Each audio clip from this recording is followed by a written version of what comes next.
Our meeting will come to order, consistent with our policy of starting on time. And say good morning to the committee meets today to consider the nomination of General Mark Milley to be chairman of the Joint Chiefs of Staff.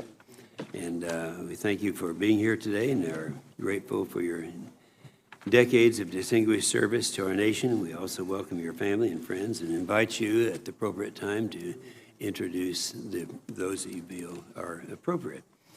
It's standard for the committee to ask certain questions. These are the required questions. We'll ask them fast, and if you would audibly respond to them, I would appreciate it very much. First, have you adhered to the applicable laws and regulations governing conflicts of interest? Yes. Do you agree, if confirmed, to appear and testify upon request before this committee?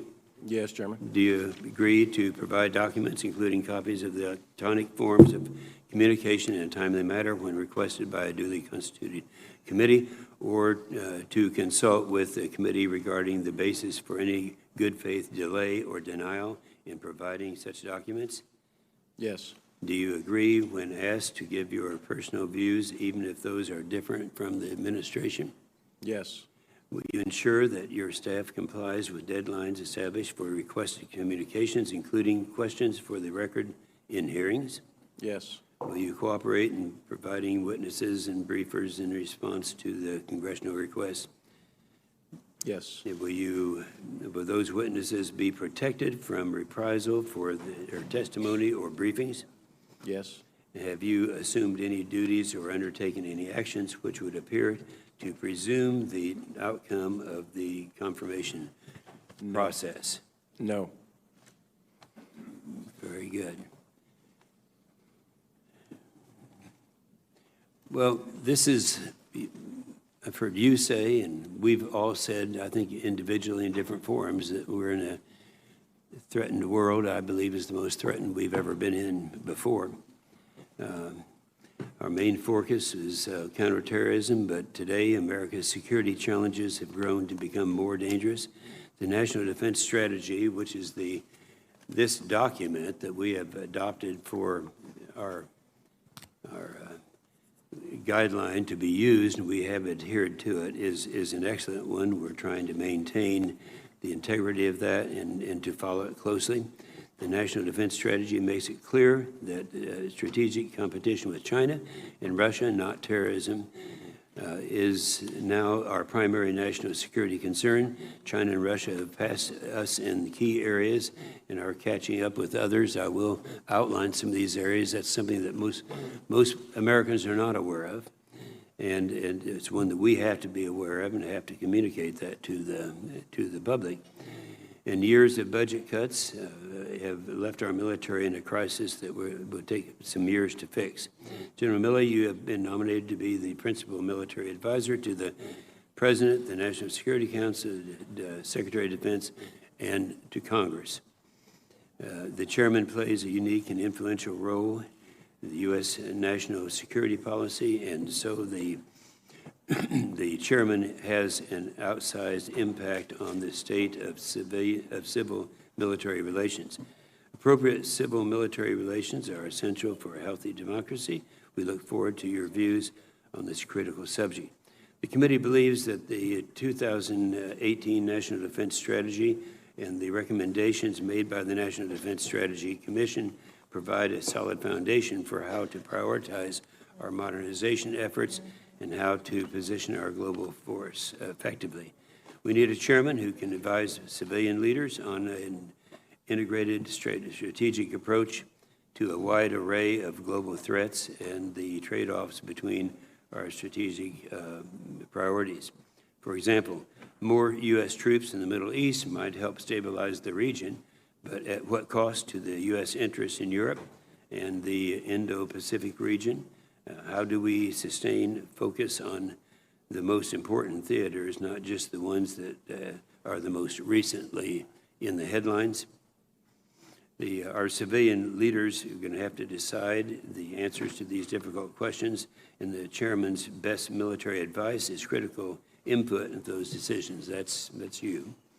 The committee looks forward to your views on balancing our global force posture and modernization efforts as the department continues to focus on competition with China and Russia.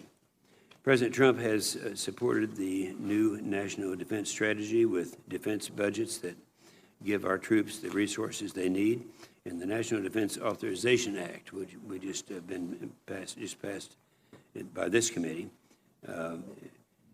with an overwhelming bipartisan support of 86-8 at the end of June, continues the positive trajectory. We're now prepared for readiness and restore our military advantage. But hard work remains. Most importantly, we need a budget agreement. The NDS and the $750 billion budget request will be useless without a budget agreement. I think we all understand that. It's not your problem, but it's your problem to advise us as to the significance of that. Senator Reid. Well, thank you very much, Mr. Chairman. Let me also join you in welcoming General Mark Milley this morning. Thank him for his outstanding service to the nation. Also, let me acknowledge your wife, Holly Ann, and your family for the tremendous service they've rendered to the United States. General Milley has a long and distinguished career as an Army officer, most recently serving as the 39th Chief of Staff of the United States Army, where he prioritized rebuilding readiness and transforming the Army's modernization process. General Milley's professionalism and commitment to duty served him well, and I commend him for his willingness to take on another critical assignment. General Milley, if confirmed, you will serve as the Chairman of the Joint Chiefs of Staff during a time of transition within the Department of Defense. Currently, the Department is in the midst of implementing the National Defense Strategy, or NDS, which will enable the U.S. to posture for competition with a near-peer competitor like China and Russia. This strategy requires new investments for high-end capabilities and new training for our troops. At the same time, the threat posed by violent extremist organizations is not diminishing, and Iran and North Korea remain extremely dangerous. In addition to these broad strategic challenges, the Department continues efforts to restore readiness while recruiting and retaining high-caliber individuals to serve in our armed services.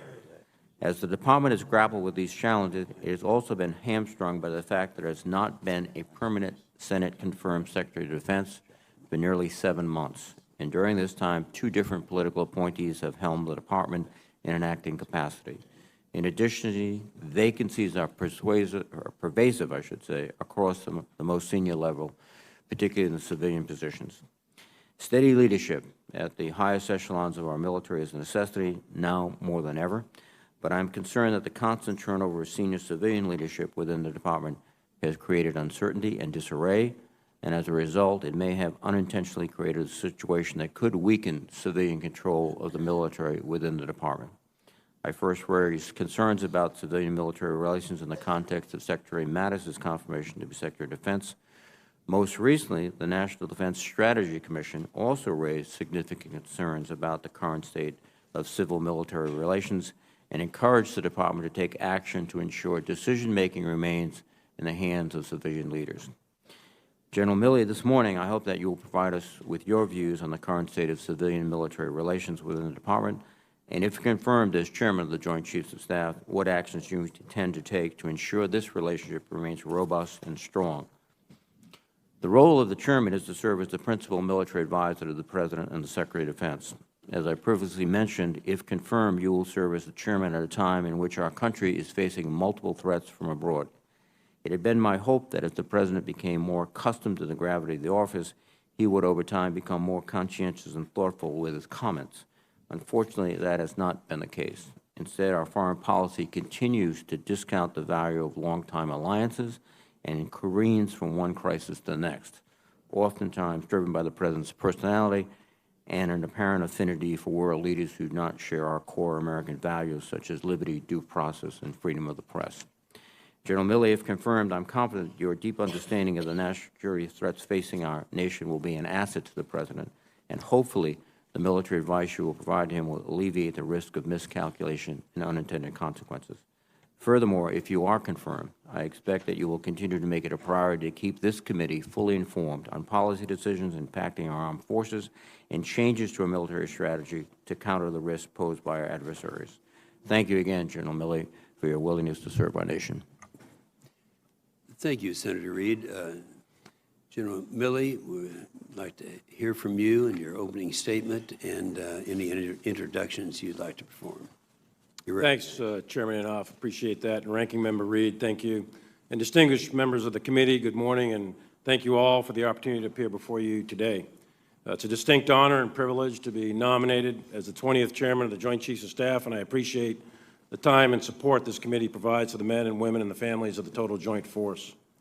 I'd like to thank the President of the United States for the trust and confidence he has placed in me, and if confirmed, I pledge to you and to the American people and to the President that I will always provide my best military advice to him, the Secretary of Defense, the National Security Council, and the Congress to ensure America's global national security interests are assured.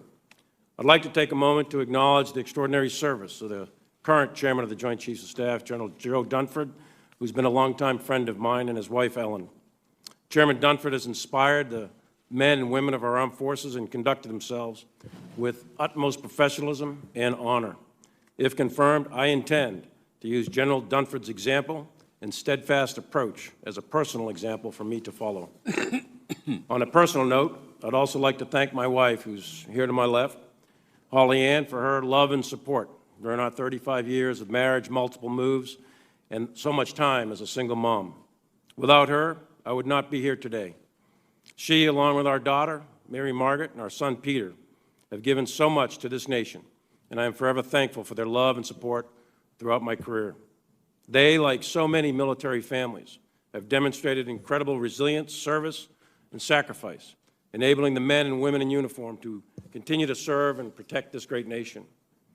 I'm also eternally grateful for the example set by my mother and father, who are no longer with us, but the strength that they instilled in me will last a lifetime. During World War II, my mother served in a military hospital in the Navy in Seattle, Washington, tending to the medical needs of troops from the Pacific. And my father served with the 4th Marine Division in the Central Pacific, making the assault landings on Kwajalein, Saipan, Tinian, and Iwo Jima. The foundation of service and commitment they provided to me throughout my life will continue to be an inspiration for me in the years ahead. Chairman and Senators, as you are all aware and have observed, we're living in a period of great power competition within a very complex and dynamic security environment. My parents' greatest generation, they fought to establish an international order that has prevented great power war for over 7 decades, and it's currently under the most stress since the end of the Cold War. From East Asia to the Middle East to Eastern Europe, authoritarian actors are testing the limits of the international system and seeking regional dominance while challenging international norms and undermining U.S. interests. Our goal should be to sustain great power peace that has existed since World War II and deal firmly with all those who might challenge us. In addition, the fundamental character of war is changing rapidly. We have witnessed a shift from an industrial age approach to warfare to a new era characterized by high-speed information and disinformation, proliferation of precision weapons, and military operations in highly dense urban areas requiring increasingly dispersed and decentralized operations, all of which are going to demand unprecedented levels of initiative and agility from our forces. We must adapt faster, and if confirmed, I look forward to working with this committee to continue to accelerate the U.S. military's modernization. By having a lethal, ready, and modern force, the United States military will continue to be a vital element of national power to secure peace through strength. If confirmed, I will support our diplomatic efforts to counter destabilizing activities by revisionist powers, rogue regimes, and non-state actors, and I will ensure our joint force is prepared to respond if deterrence fails. Understanding that alliances and partnerships are critical to advancing our national security interests, and I will work tirelessly with my counterparts from like-minded nations to ensure our collective security responsibilities are met. In order to protect their freedoms, the American people entrust us with the nation's most valued resource, their sons and daughters. These young men and women are the best military in the world, and our adversaries should not test that proposition. In sum, if confirmed, my priorities are to provide best military advice, to maintain steady continuity of military leadership, implement the National Defense Strategy with emphasis on increasing the readiness and modernization of the joint force, maintain and grow our network of allies and partners, sustain great power peace in an era of great power competition, and provide unwavering support, care, and leadership to our troops and their families. And finally, I have a deep sense of personal humility and fully recognize the complexity of the United States military and the world security situation. And I know that I do not know all the answers. Therefore, I will be open to a wide variety of expert opinions in order to form my best military advice. In closing, if confirmed, it would be my honor to serve alongside these remarkable men and women as the 20th Chairman of the Joint Chiefs of Staff. I thank you again for the opportunity to appear before you, and I look forward to your questions. Yeah. Thank you, General Milley. I think what we'll do, Senator Reid and I feel we can start with 5-minute questions, and we're going to try to adhere to that time frame because we have a lot of interest here, as you can see by the presence of these people. I've got 3 things I want to make sure that we get out at the very beginning of this of the meeting. First of all, I wish the entire country could read this article from The Economist. I know you've seen it. We talked about it in the office. But in that article, it reports that China's military spending rose by 83% in real terms between 2009 and 2018. At the same time frame, between 2010 and 2015, our defense was actually cut just under 25%. Now, you stop and think about that. We had a similar experience a few years ago, but not to this extreme. We've seen the impact, if you have said before this committee, last March as recently, our military advantages has eroded. In some areas, China has passed us up. You know, when you talk to the American people, there's always this assumption that America has the very best of everything, and this is pretty much true back since World War II, but it's not true anymore. And we're pulling out of I call it a slump, but we have areas like hypersonics. Hypersonics, the modern thing that we're all in competition with, and there's some doubt as to whether or not we have come as far as both China and Russia. We look at the advanced cruise missiles. We look at some areas of our artificial intelligence, and our readiness has devastated just as well. When you became Chief of Staff, only 5% of the Army brigades were at the highest level of readiness. But now we've improved a lot. We're up to 50%. You might correct me if you think this is not accurate, but I think that is significant. But it shows that if we don't get a budget that will support the growth that we have experienced in fiscal years 18 and 19, it would be pretty devastating. So I'd like to start off with your sharing with us what would happen in your mind if we're not able to get a budget deal, if we had to go into a CR. Thank you, Chairman. I think the impact would be significant. I think a CR is, in the words of the NDS Commission, they said the word reckless. I think a CR is a very significant negative impact on the training, manning, equipping, the readiness and modernization of the U.S. military. You know, we have, and we've stressed this, and we're using our subcommittees, where they're all chaired by and with ranking members and chairmen, people with the, up here, people with the real interest in these areas. And I'd pointing out the areas that, when you look at the entire joint force across air, sea, land, cyber, and space domain, what current capabilities and emerging technologies are you most concerned about relative to China and Russia? Well, candidly, I think the very number one for me and number one stated for the Department of Defense is the modernization, the recapitalization of the nation's nuclear triad. I think that's critical. Secondly, I would say is space. It's a new domain of military operations. We've got a considerable amount of both commercial and military capabilities in space. They need to be protected in all of the technologies that go with space. In addition to that, I would say that artificial intelligence and hypersonics, and there's many other technologies. Those two are at the top of my list for putting modernization investment. Yeah, back up to the triad, because there are some with the idea that there's unnecessary redundance. Would you respond to that observation that some people have made? Yeah, my view is that the triad has worked. I mean, there's many reasons why there hasn't been a great power war since 1945. Clearly, one of them is nuclear deterrence. And part of that is the capability of the triad. And each leg of the triad gives you a different capability. So you got the bombers, the missiles, and the subs. And the subs are going to give you assured second strike, and the missiles give you immediate reaction, and the bombers give you a manned, controlled delivery system. So all three present different problem sets to any adversary or enemy, and I think it's critically important to keep all three. Agreed. Okay, the last thing I want to mention is we have a lot of vacancies right now. And in fact, you and I went over that from Secretary of Defense, Deputy Secretary of Defense, Chief Management Officers. The top 12 positions are vacant now. How much of a hardship is that going to place on you? And do you join most of us up here who feel we need to fill these positions? I think it's very important to fill the nominated positions and get them through the system as quickly as we can, properly vetted and confirmed. But having a confirmed person in place, I think, clearly helps out us in uniform. And it also clearly delineates, you mentioned civilian control of military. I think it reinforces that because the civilian oversight is of critical importance, and they interface with Congress and other interagencies. So I think filling those positions is really important. Thank you. Senator Reid. Well, thank you very much, Mr. Chairman. Again, thank you, General Milley, for your service and for your willingness to serve again.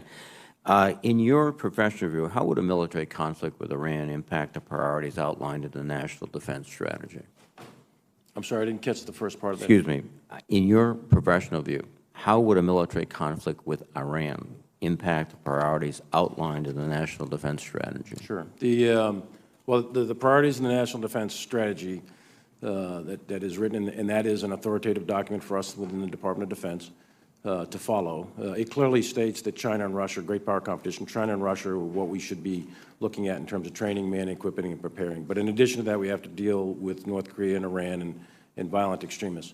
But you mentioned a war with Iran. I don't know that that would happen, but if it did happen, it would obviously have a significant impact on the distribution of the force relative to those other priorities. In effect, almost inevitably would overtake those priorities because of the many factors. One, the Americans in combat, which we owe significant support to, and also it seems the almost repetitious of the experience that we saw in Iraq, where our resources were so consumed with that fight that in many respects it gave the Russians and Chinese an opportunity to sort of start building up their forces. Is that a fairly accurate summary of what might happen? That's a possible outcome, absolutely, yes, sir. Since the withdrawal from the JCPOA, has Iran behaved in a more or less destabilizing manner? Iran has behaved, they've always been a malign actor. Iranian terrorist organizations, terrorist supported organizations killed my soldiers when I was in Iraq. So they've been a malign actor for many, many years, not just since the withdrawal from the JCPOA. But their intensity of malign activity, I think, has increased since that event. And General Dunford commented in public testimony that the withdrawal from JCPOA has damaged cooperation with our allies and complicated our ability to build a coalition necessary to counter Iranian malign behavior, which you point out spans many decades. Is that your view also? I would align myself with General Dunford's view. That's correct. And as I mentioned in my opening comments, there's an issue of civilian military control which is perennial within the Department of Defense. As I indicated, as the Chairman indicated, these vacancies have left really some gaping holes in terms of just civilian presence in the Department.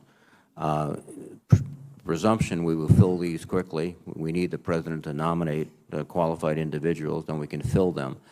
But even after that situation takes place, there is the dynamic of making sure that civilian leadership are truly in charge of the Department of Defense. Can you give us your comments and thoughts about that, General Milley?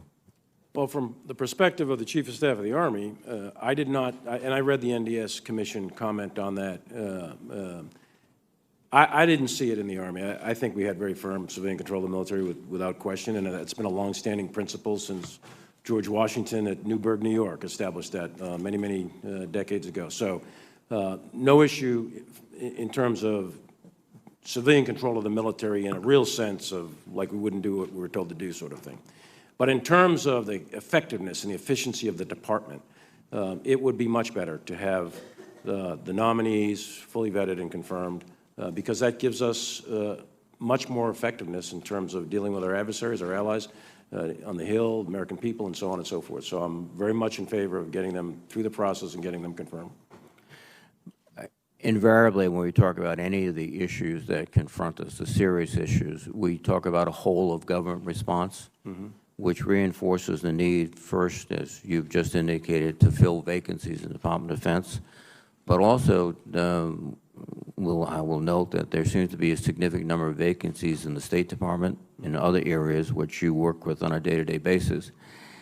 And in addition to filling vacancies, there also has to be the appropriate allocation of responsibilities and cooperation. And with the deficiency of personnel on both sides, both state and other agencies and DOD, and with this, in some cases, a vacuum, if you will, of civilian leadership, do you think there has to be kind of a conscious realignment of responsibilities and appropriate roles?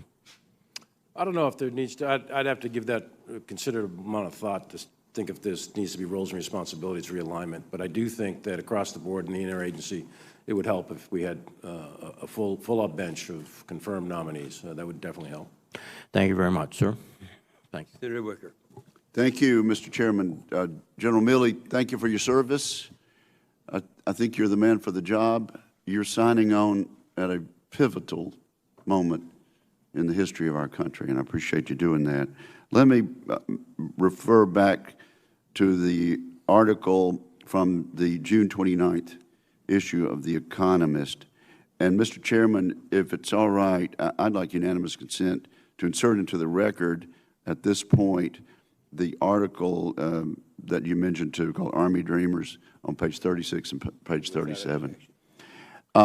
In addition to what the chair mentioned, General Milley, this article, in referring to the 83% increase in military spending in China, the article said, the splurge has enabled China to deploy precision missiles and anti-satellite weapons that challenge American supremacy in the Western Pacific. Do you agree with that statement? I do. So it's not an overstatement made by the press.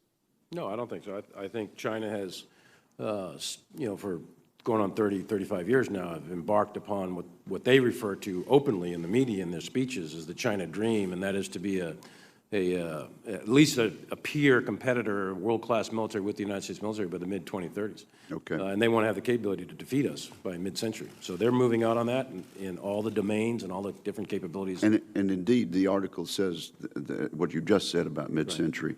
Right. And I want to commend the chairman and the ranking member for repeatedly emphasizing that we're guided by this national assessment and recommendations of the National Defense Strategy Commission. And let me quote to you from page 30 of that statement.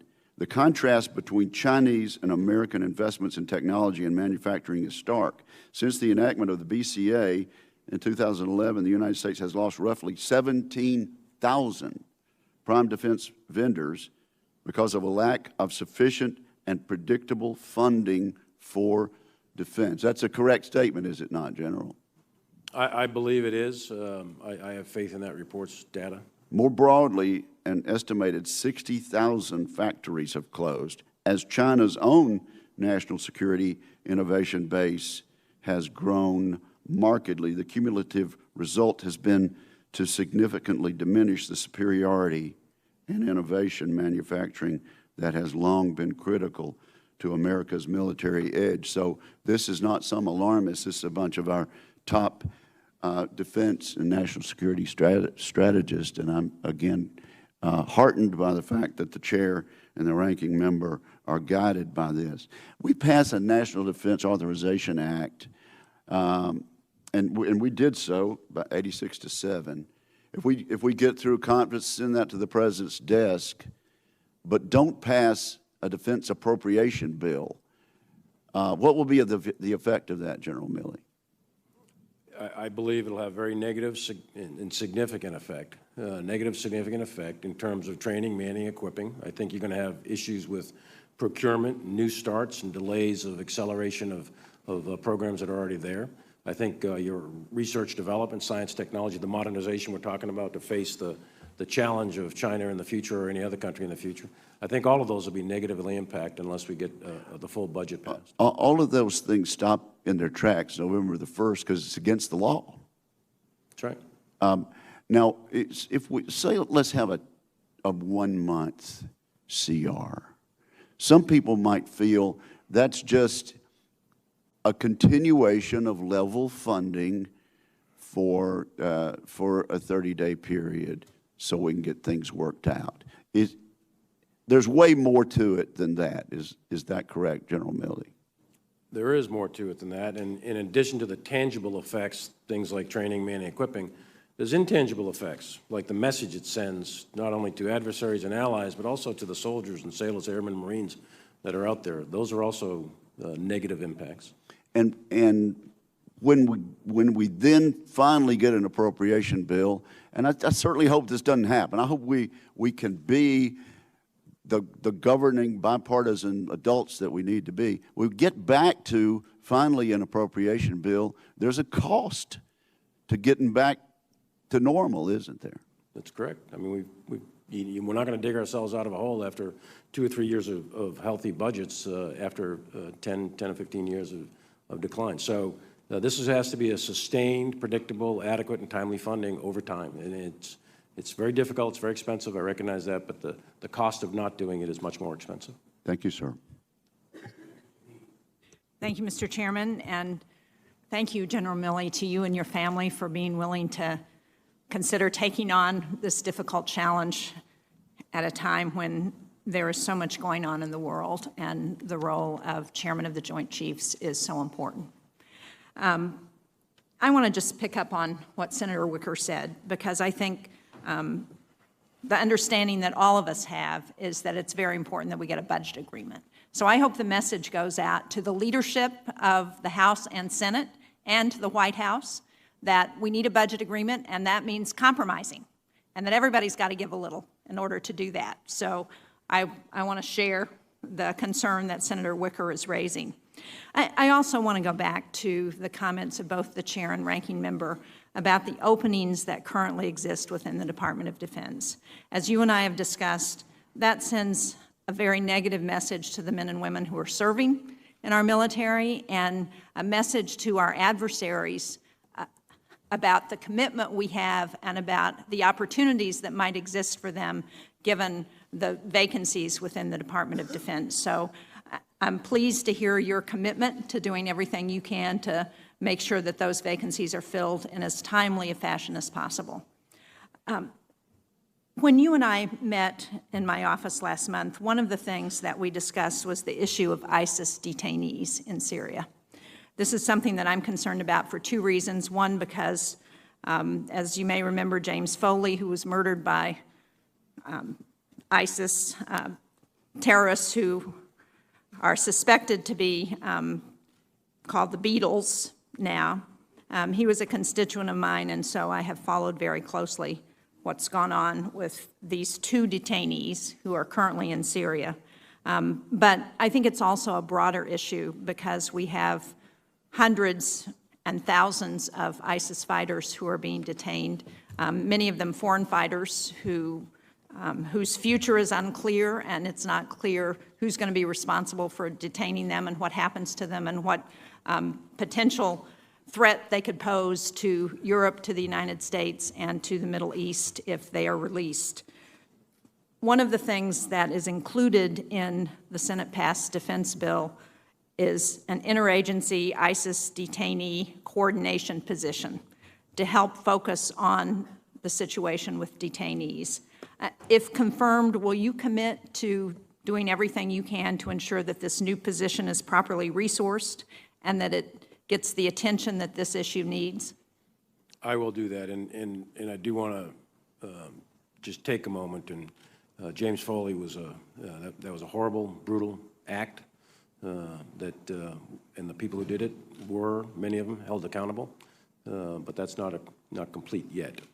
But he is close to our heart. And yes, I will commit absolutely to make sure that that is fully resourced. Well, thank you very much, General Milley, for your comments. I think one of the things that we have heard from the families loud and clear is that they would like to see those people responsible for the murders, not just of James Foley, but of Stephen Sotloff, Peter Kassig, and Caitlin Mueller, brought back to the United States, tried, and see justice for their loved ones. So I think one of the things that hopefully this coordinator position can do is to help make that happen. I want to switch to another topic. As you may be aware at this point, there have been no on-camera briefings at the Pentagon for more than 300 days. I think the American public is very supportive of our men and women in uniform. I think they believe in our military and in its mission, but I think they also need to better understand and know what's happening at the Pentagon. And to the extent that there is no opportunity to provide that information, to provide some transparency, the public is not able to get the information they need. So I don't know if you can tell us why it's been so long since we've had any on-camera briefings, but so I would ask you that first, and then ask you if you will do everything you can to try and ensure that there are regular opportunities for the public to engage and members of the press to engage with someone from the Pentagon who can answer questions for the public. I don't know why, and I didn't even realize it was that many days, but I would commit to you that if I'm confirmed, I commit to transparency within the bounds of classification, and we'll do media on the record, off the record briefings, and so on. The American people have a right to know what the military is doing within the bounds of classification, and the media is the means by which they do that. Thank you very much. Thank you, Mr. Chairman. Thank you. Senator Fisher? Thank you, Mr. Chairman. Welcome, General Milley. Good to see you. I appreciated your statement that you gave in response to the committee's advanced policy questions, that you view nuclear modernization as the department's top modernization priority, as well as the support that you expressed for maintaining the triad, which you reiterated to the chairman today, and also pursuing supplemental capabilities, such as the low-yield ballistic missile warhead. Despite the significant amount of testimony that this committee has received on the need for the low-yield warhead, critics continue to assert that our current arsenal of low-yield options is sufficient, and this supplemental capability is not necessary. How would you respond to that argument? The Department of Defense did a detailed NPR nuclear posture review, and in there, the recommendation put in the budget is the development of low-yield nuclear capabilities. I think it's an important capability to have in our arsenal in order to deal with any potential adversaries or contingency operations. Thank you. Opponents of nuclear modernization often argue that when we go through this modernization process, it diverts resources away from other requirements, and that we cannot afford to modernize both our conventional forces and also our nuclear forces at the same time. I think this is a false choice, and that, as former Secretary Mattis put it, America can afford survival. Do you share those views? 110%, absolutely. With Secretary Mattis? Yes, we can afford survival, and we have to, it's imperative that we modernize and maintain the readiness and modernize both the conventional and the strategic forces, no question about it. And in his last appearance before this committee, General Dunford and I discussed the argument that we can rely on non-nuclear capabilities in place of nuclear weapons without diminishing our ability to deter adversaries or to assure our allies, and he dismissed that idea. Do you agree with him that nuclear and non-nuclear capabilities are not comparable, and this notion of substituting one for the other is unwise? They are absolutely not comparable. They are complementary but not comparable, and they can't substitute each other. You and I have visited about some of the disasters that Nebraska has gone through recently due to flooding that we saw in March, also with blizzards in the western part of the state. Right now we're seeing more flooding in the central part of Nebraska as well. As you know, Offutt Air Force Base is in Nebraska, also Camp Ashland, is in Nebraska. That is a National Guard camp that serves as a training facility for the Guard throughout the country. We were able to come together to pass a disaster supplemental to begin the process of rebuilding. This did not cover, obviously, all the costs associated with repairing these facilities, and much still needs to be done. There's also damage to other facilities like Tyndall Air Force Base, also Camp Lejeune. This is going to be a long process to be able to get through and rebuild this military infrastructure. I would ask you, do I have your commitment that you will work with me so that we can continue this process of rebuilding these facilities in a timely manner? Absolutely, and you and all of the senators in the various states that had impact of very severe weather conditions absolutely have my commitment to help rebuild those facilities. I think we need to always keep that in mind. I appreciate your focus on that. Once we put things off, as I've learned in my time here in the Senate, you put it off and it deteriorates pretty quickly. We need to make a commitment. Thank you, General. Thank you, Senator. Thank you. Senator Hirono. Thank you, Mr. Chairman. General Dunford, thank you for your 39 years of service to our country and your willingness to continue in this very important position for which you are nominated. As part of my responsibilities, a member of all of the committees that I sit on, I ask all nominees the following two questions. Since you became a legal adult, have you ever made unwanted requests for sexual favors or committed any verbal or physical harassment or assault of a sexual nature? No. Have you ever faced discipline or entered into a settlement related to this kind of conduct? No. As chairman of the Joint Chiefs of Staff, it is your role to be the principal military advisor to the President, assisting the President and the Secretary of Defense in providing for the strategic direction of the armed services. And as you know, this is a critical role with the turmoil that we are experiencing throughout the world. Under what conditions would you resign from your position if your advice and counsel on major policy issues were not being heeded? I think it would be a function of something that was illegal, unethical, or immoral, and that's what I've been brought up with since I was second lieutenant, and that would probably be cause for resignation. Illegal, unethical, or Immoral. immoral? That's Well, pretty illegal much, is relatively clear, but unethical or immoral, those that are- requires you to make some kind of a personal judgment as to how you can best serve. absolutely.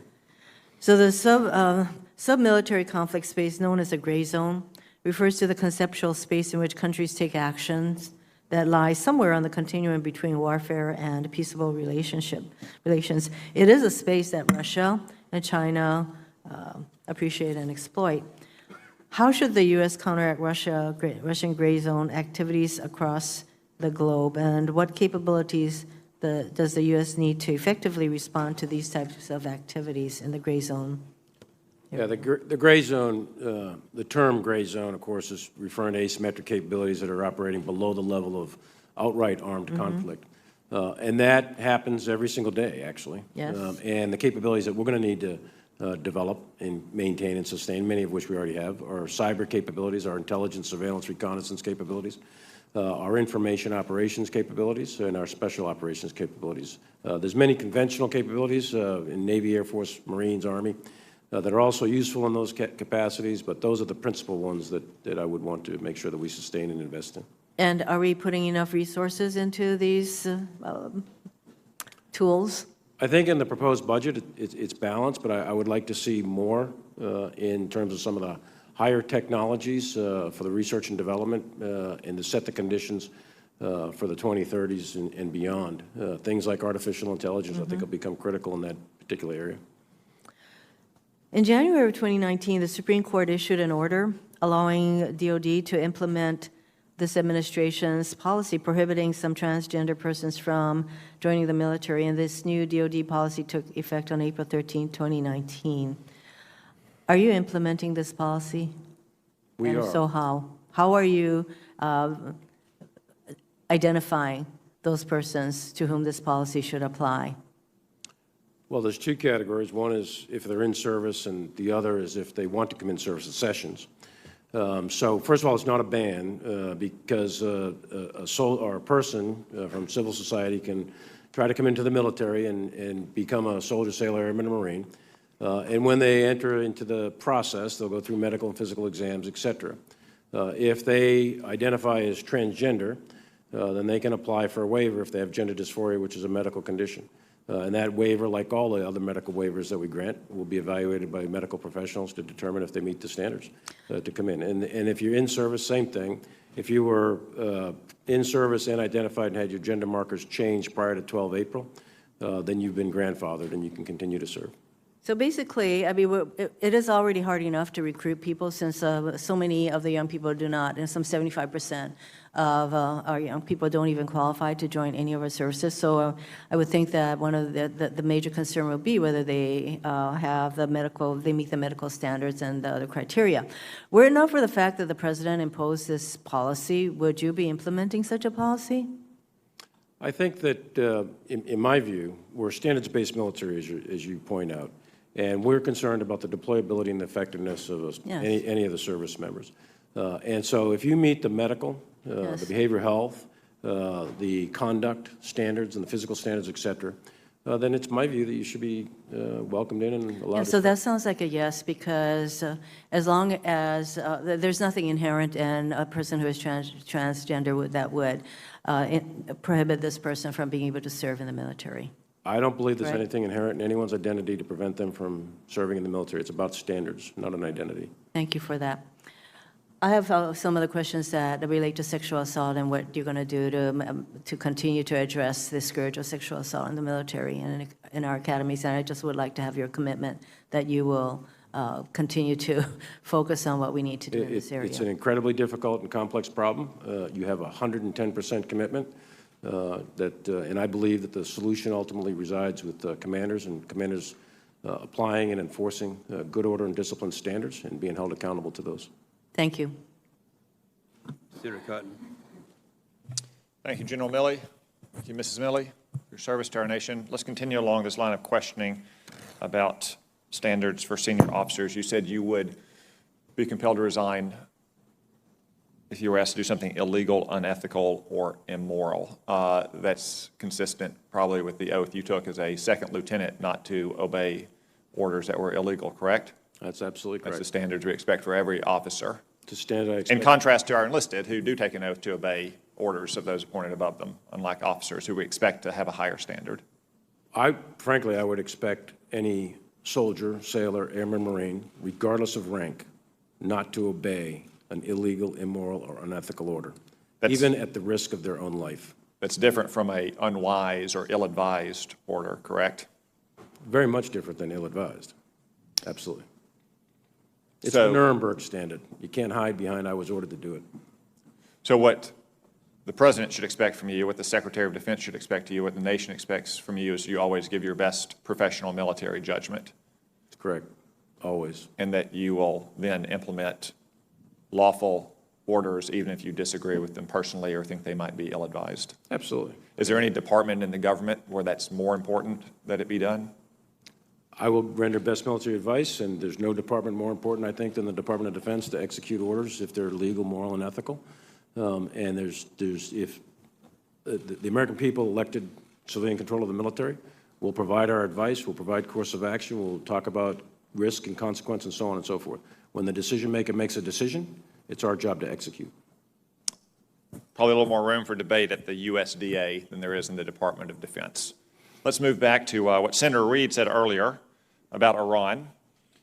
He's worried about any kind of military action against Iran distracting from our peer competitors with Russia and China. And he compared that to the war in Iraq for the last 16 years, where we had, I think, at the height, 150,000 troops on the ground occupying that nation. Are you aware of anyone in the government who's recommending 150,000 troops in Iran? I'd prefer not to discuss contingency operations in an open session, but no, I don't think anyone is seriously considering anything approaching what you just discussed. And you said that theoretically any kind of military action against Iran, if, say, they struck a manned American aircraft or U.S. Navy ship or even impeded American shipping the way they tried to impede British shipping yesterday, could, in theory, distract. did the operations we conducted against Syria in 2017 or 2018 distract against our efforts in Russia and China? I think it's always a question of balance and supply and demand and the amount of forces that you have and the distribution of those forces around the world relative to the priorities you've set. Specific to Syria, the numbers were relatively low in Syria.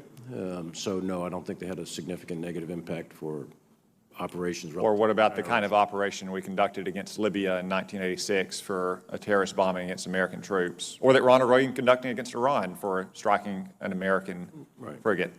Operations on those scales, are they likely to distract against our efforts from Russia? Those are very limited. Those were very limited single strike type operations, and those would not have significant impact on the main effort of China or Russia or the. Yeah, I would tend to agree with that, and the suggestion that anyone is calling for 150,000 troops in Iran and that's going to distract from Russia and China is a straw man. Let's move to nuclear arms control. New START is going to be coming up on your tenure. Do you think it's wise to continue bilateral nuclear arms control agreements with Russia when China, in many ways, is a greater strategic threat than Russia is? Should China be involved in the next round of New START negotiations if we're going to extend New START? As a general matter of principle, I'm in favor of arms control agreements or anything that lessens the threats and hazards of the international environment. But having said that, you have to have reliable partners to have any kind of arms control agreement. Specific to the New START agreement, that doesn't run out, I think, until 2021, 2022. And frankly, if I'm confirmed, I need to get with the State Department and the negotiators and the various people in the Department of Defense, et cetera, to make sure that I understand all the nuances of that particular agreement and to determine whether or not there should be a 5-year extension or not. So thank you. A little bit more study, and I'll have to get back to you on it. I would simply add for the record as well to consider Russia's more than 10-to-1 advantage in non-strategic nuclear weapons being a part of the next round of those negotiations too. Thank you, General. Senator Peters. Thank you, Mr. Chairman, and General Milley. Thank you for being here. Thank you for your service as well as for your family's shared commitment to service over many years. It's very much appreciated. General Milley, I'm the ranking member of the Emerging Threats and Capabilities Subcommittee, and earlier this week we held a hearing on Russia and China's expanding influence in Southcom, AOR. At the hearing, Southcom Commander Admiral Fowler stressed the importance of interagency collaboration with international development resources like USAID. It was clear in the hearing, as well as what we know generally, that poverty, corruption, and violence are among the leading drivers of migration that we see here in the Western Hemisphere, and also that these factors are also contributing to creating a space by which China and Russia can start engaging in influence operations in Latin America as well. My question for you, as the principal military advisor to the President, how would you recommend we utilize international development programs to strengthen U.S. security issues, particularly in the Western Hemisphere?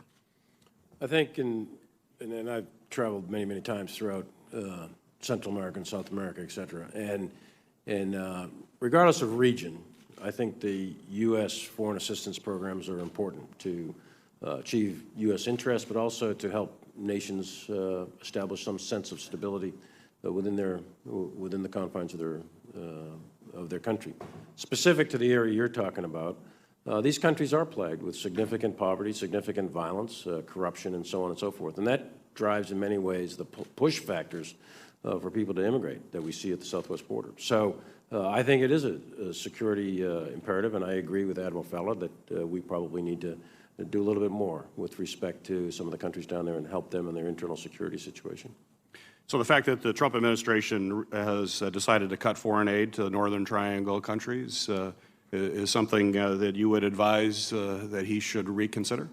Well, I have to take a look at the type of foreign aid and exactly what we're talking about specific to those countries and its effectiveness, its measures of effectiveness, and then make my recommendation to the President at that time. General, in your opening comments, you stressed the importance of allies and how important that is to our national security. I am concerned about the current relationship that we have with many of our allies, and And that concern is, I think, warranted, given what we've seen from this administration. And I agree with you. I think we have to build strong coalitions in order to be strong. We can't go into activities alone. We're strong together. And any actions that we take in the Middle East, for example, to deter Iranian aggression, whether it's diplomatic or it's military, will require a strong coalition. And with Iran recently breaching the limits of its stockpile of uranium that was set by an international accord that you're very aware of, which the United States decided to abandon, and now that Iran is raising the enrichment level of some of its stockpiles above the purity required for civilian use, I think it's probably more imperative than ever that we have a united front and we work to do that.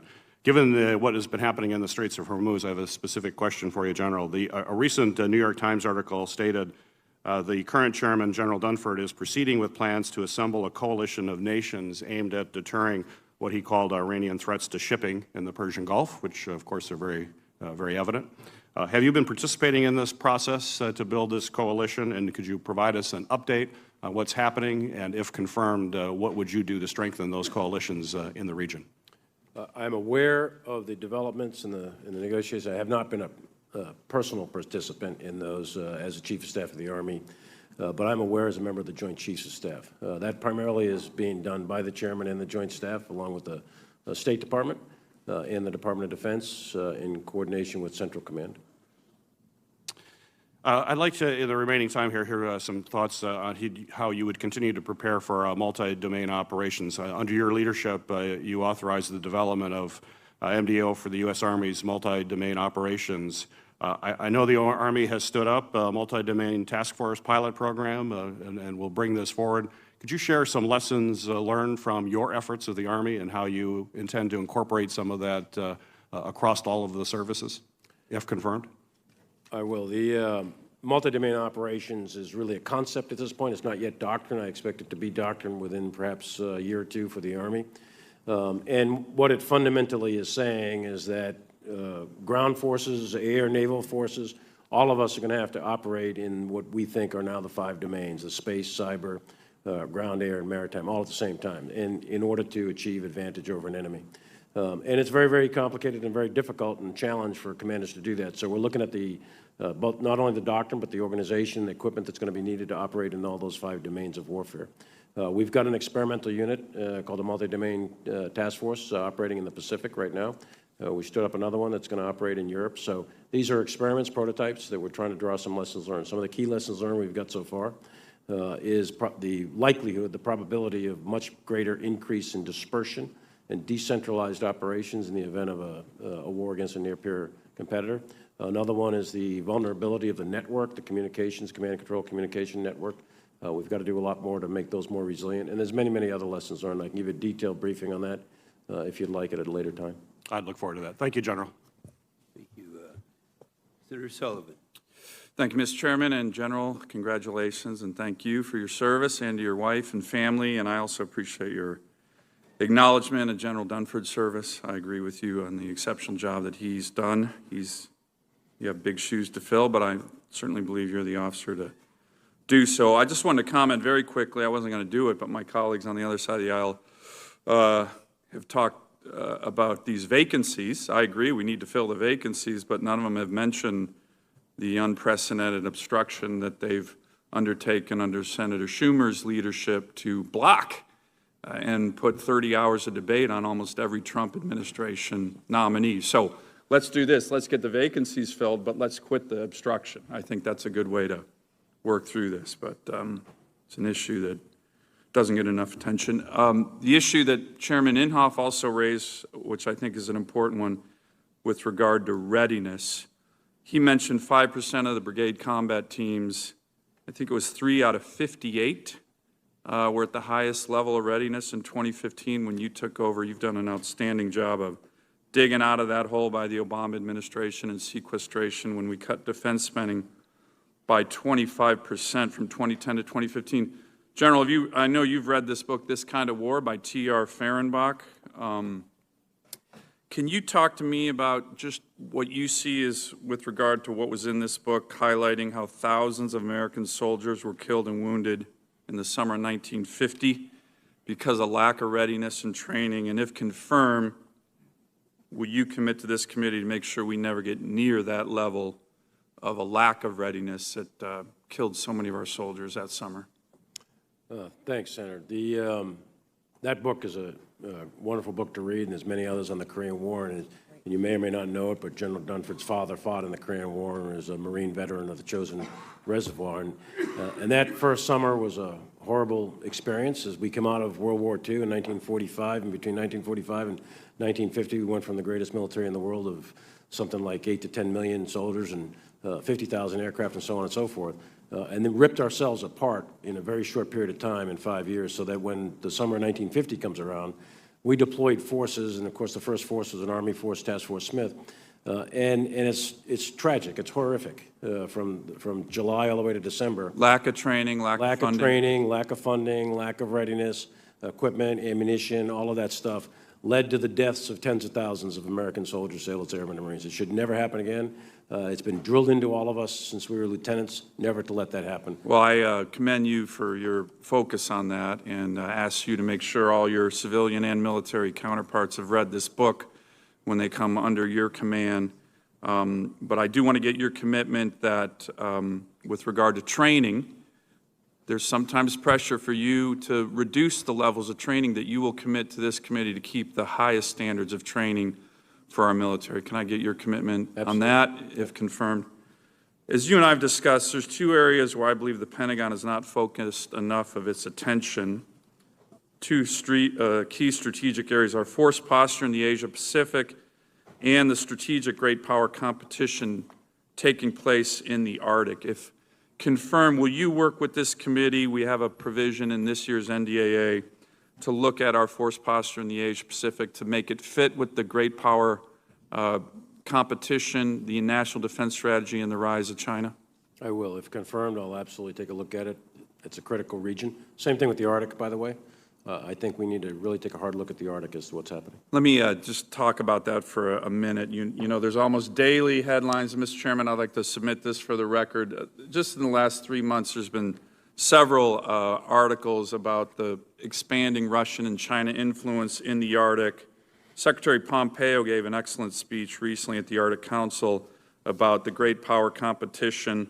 Even as you and I just briefly talked about in today's Defense One, Admiral Fogo puts an article in that paper on the Arctic about the Russian buildup, ports, airfields, and yet a provision in this year's NDAA to simply have a port in the Arctic in America that could handle a destroyer, pretty simple, was opposed by the Pentagon. Can I get your commitment, if confirmed, to work with us to make sure we're not lacking from a strategic military perspective in the Arctic? You have my commitment, Senator. Let me ask one final question, General. By next year, Alaska is going to have over 100 fifth-generation fighters. This is in part because of what Billy Mitchell said many years ago when he was an Army general, that Alaska is the most strategic place in the world. Despite this buildup of 100 fifth-gen fighters, we have tanker fleets there that are over 50 years old. The Air Force is looking at their OCONUS deployment of KC-46s. If confirmed, will you work with this committee to look at what I think is a very obvious place to put new KC-46s, is in the place that's the most strategic place in the world with 100 fifth-gen fighters?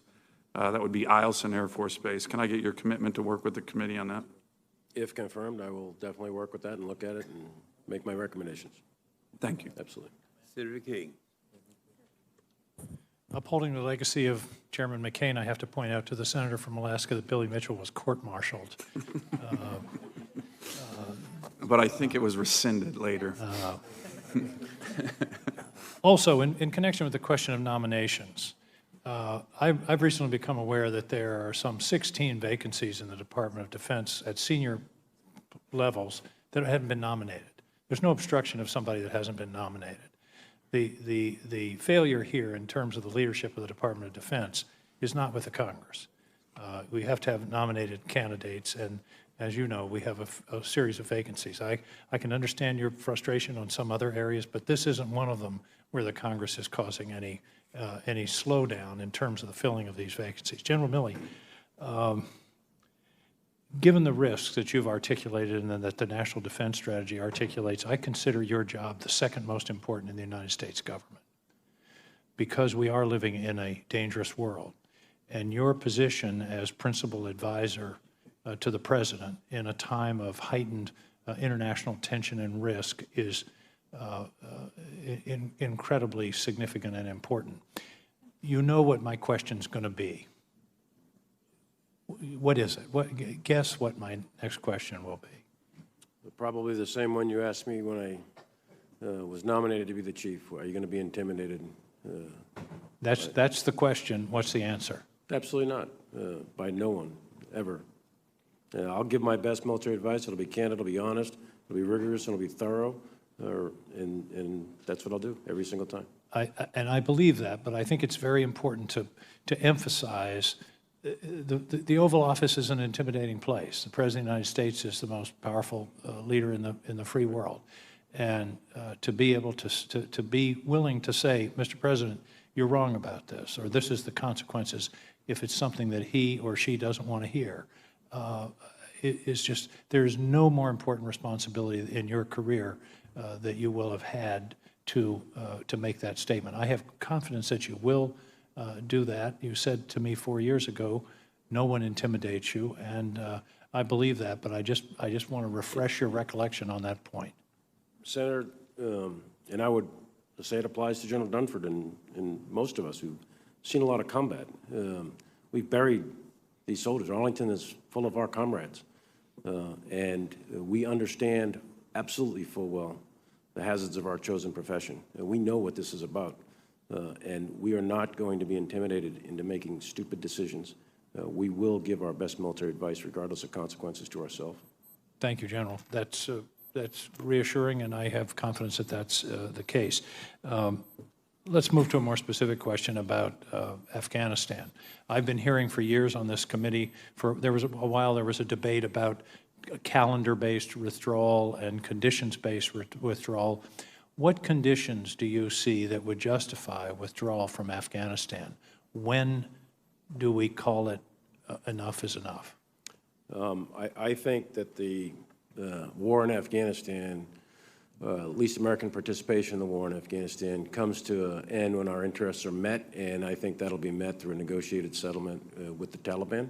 And I think we're seeing some progress. I think some of that was reported just recently from Ambassador Khalilzad. So I think it is slow, it's painful, it's hard. I've spent a lot of my life in Afghanistan, but I also think it's necessary. We went to Afghanistan for a single purpose, to make sure it never again becomes a platform for a terrorist strike in the United States of America like 9/11.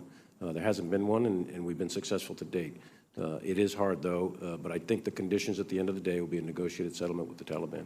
Do you believe that the continued presence of American forces is a predicate to those successful negotiations? Absolutely. I think it underwrites those.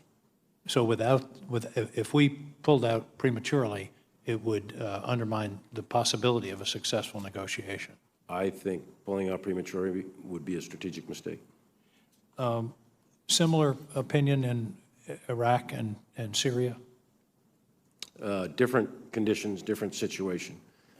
In Syria, we've been very successful and destroyed the geography of the caliphate, the physical entity of the caliphate, the proto-state. But the organization of ISIS, the ideology of ISIS, is not yet fully destroyed. There. So there's a modest amount of capability that needs to remain there.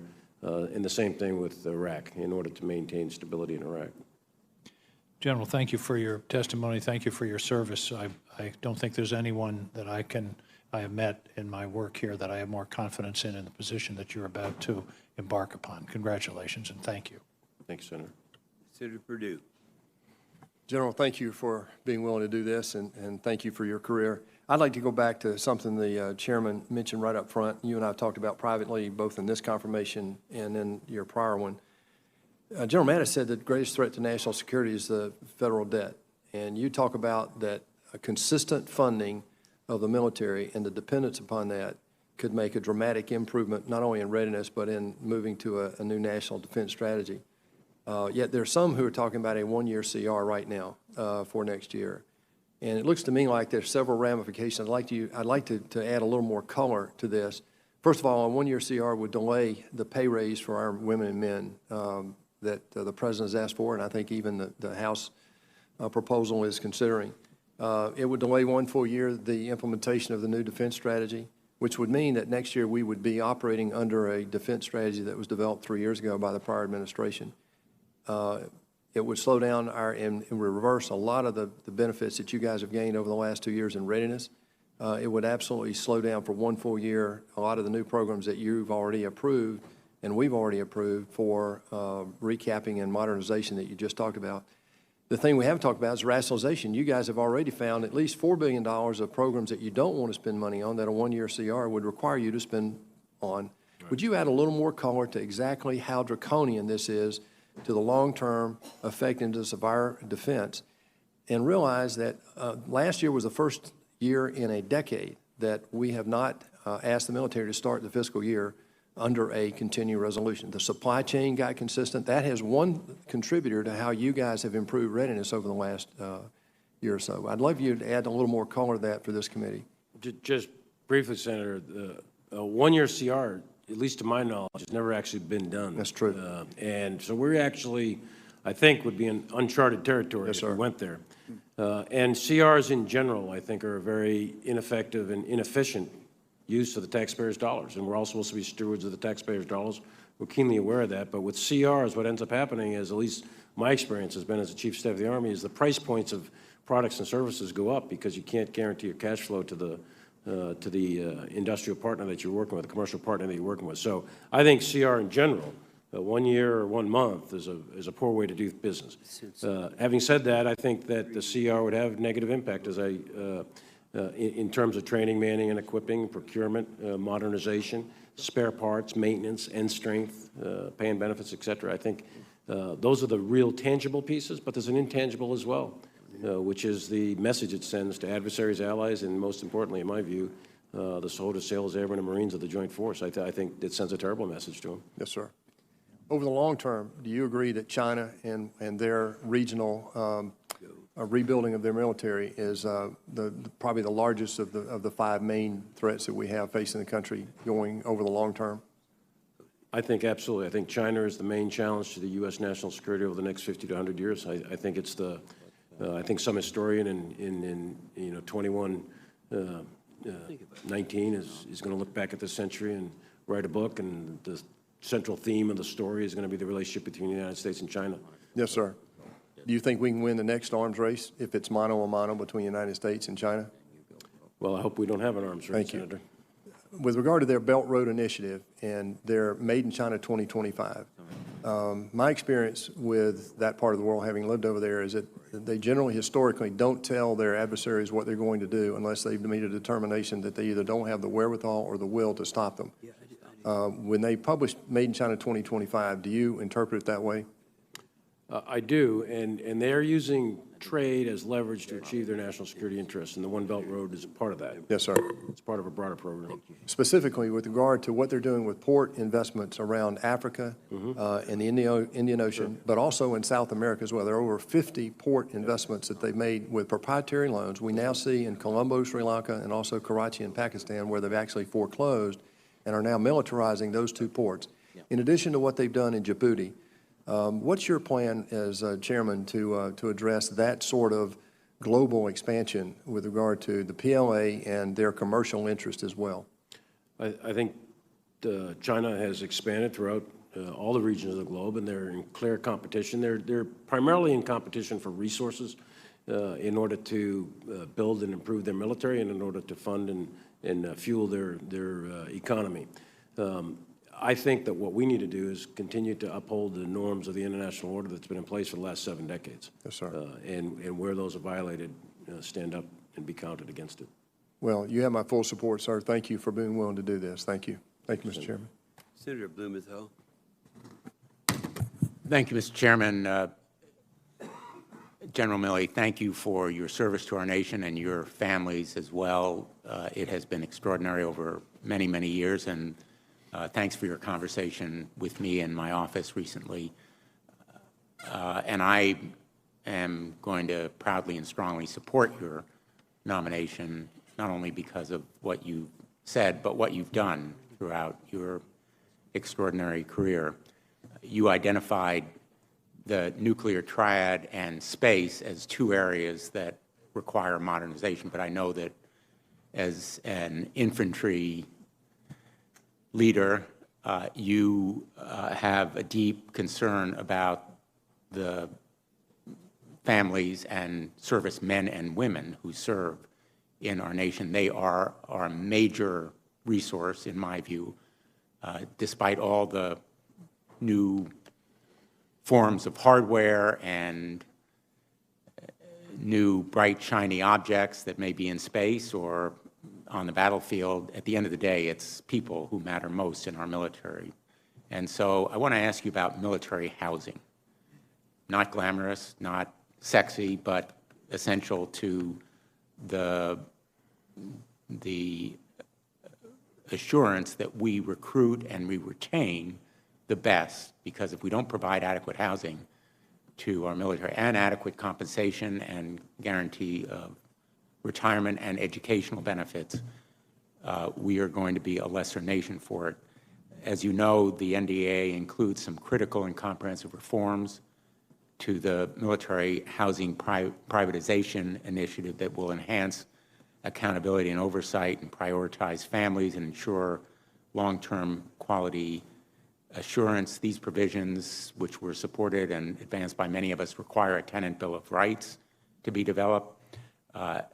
I'd like your commitment that you will aggressively and actively pursue these goals as you have done already in your present capacity. You have absolutely my commitment, and I appreciate the support of the committee over the last year in this housing issue that came up. We're all in. These are our families, and we do have a commitment to make sure that they have the highest quality of life possible. Thank you. You mentioned that the rules or the nature of warfare is changing, and certainly that includes an increased emphasis on cyber. You didn't mention it among the modernization priorities unless I misheard you, but wouldn't you agree that in cyber, the best defense is a good offense? Cyber is one of the modernization priorities, and if I failed to mention it, that was my mistake. But absolutely, good offense is critical, and that is the best defense. But we also need to improve our network and the resilience and the defensive capabilities of the entire command, control, communication systems, not only of the military, by the way, but of the United States writ large and the infrastructure. I think those are key vulnerabilities to cyber attack by adversaries. But at the end of the day, we have to have those offensive capabilities too. And in the theory of deterrence, if they know that we have incredible offensive capability, then that should deter them from conducting attacks on us in cyber. The New York Times recently reported that we have enhanced and stepped up our deterrent activities and efforts, making sure, in particular, that we can hold Russia accountable. There have been reports that Russian hackers have installed malware in critical United States electrical grid infrastructure and other potential sources of essential service. Can you confirm that we are stepping up and enhancing our offensive and deterrent capabilities in the area of cyber without going into any of the details? Yeah, obviously, employment is a very, very high-level decision that would be very classified and so on. But yes, we are increasing and improving across the entire joint force. All of the services, Army, Navy, Marines, in the Air Force, we all have cyber organizations all within U.S. Cybercom. They're all component commands of that. And we are increasing our capabilities, our skills, our knowledge, our attributes within that system, all working under General Nakasone. So the short answer is yes, we are increasing our capabilities. A number of us on this committee, including Chairman McCain, when he was with us, believe that we need more defined criteria for what constitutes an act of war in cyber, an act of war, because clearly Russia is attacking us, as are other nations like China, the question is, at what point do these activities, these attacks on the homeland and our essential services like utilities constitute an actual act of war? And I believe that the present kinds of rules fail to provide an adequate definition. I'm not going to ask you to respond in detail, but simply to request that you continue to examine this area and work with us. I will do that. It's a great question. It requires a considerable amount of detailed thought from a lot of experts as to what constitutes an act of war with respect to cyber capabilities, and I commit to you that I'll get back to you on what my thoughts are. Thank you. Thanks, Mr. Chairman. Senator Hawley. Thank you, Mr. Chairman. General Milley. Let me interrupt for a moment. We're going to have 3 votes coming up, and it's our intention to go ahead and work through those votes to give everyone an opportunity to be heard.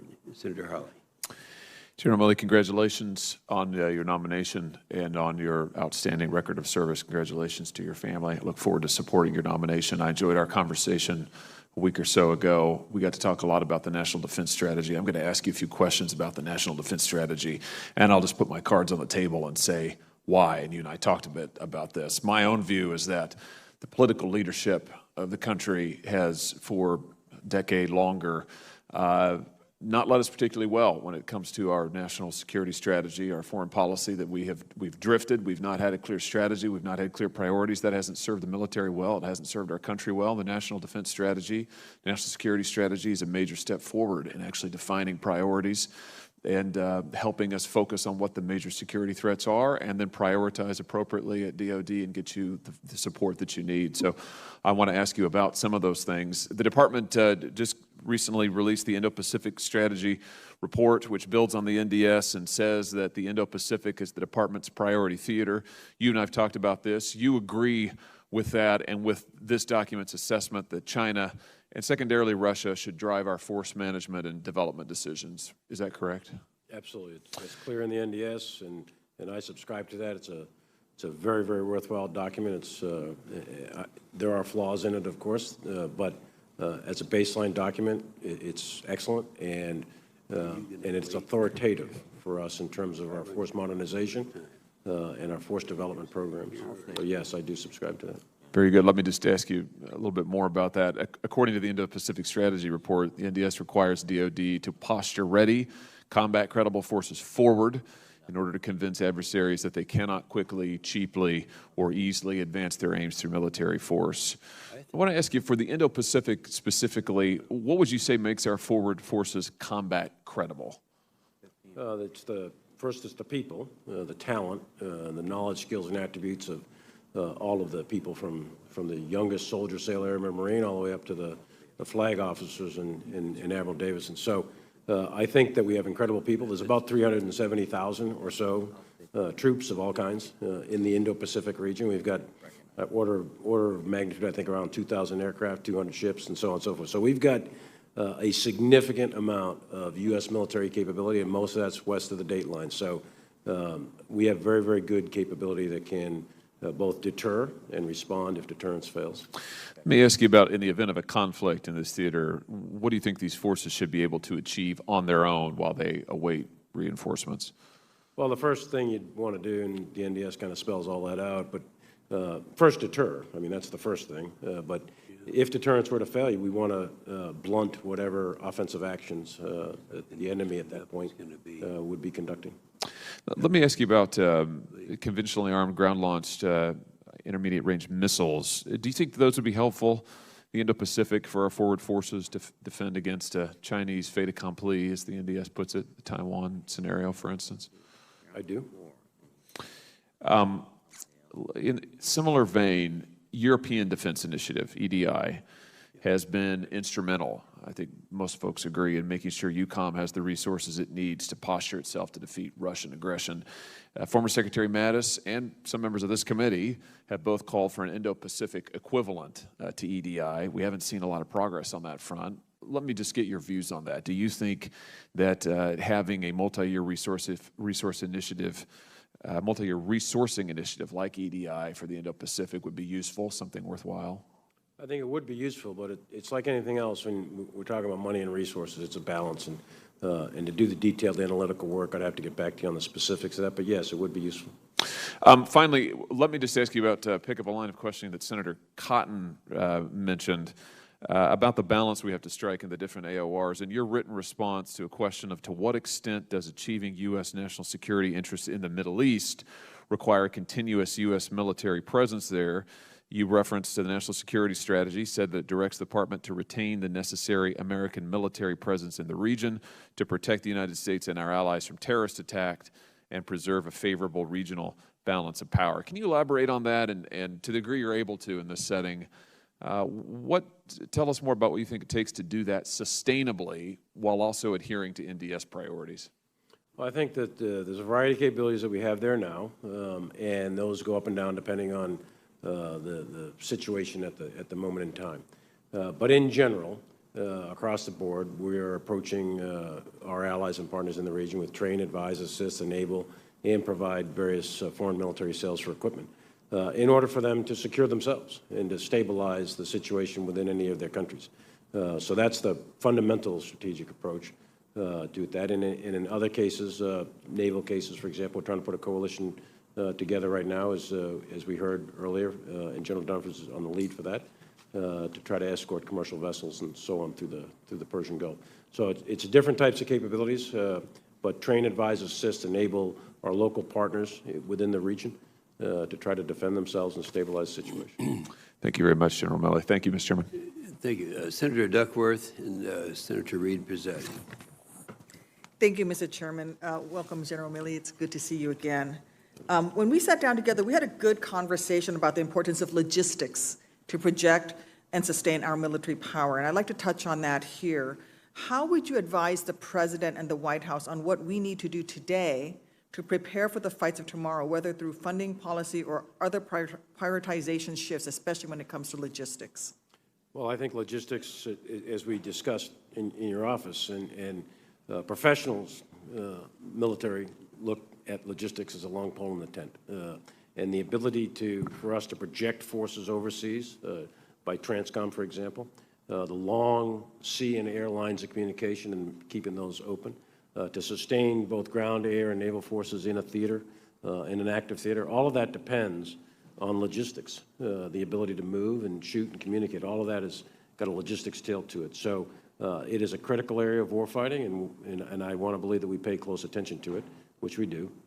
And in terms of funding, things like airlift and sea lift capabilities oftentimes are overlooked because they're not the warfighting, the leading edge of the warfighting, but those are capabilities that we need to continue to invest in. Thank you.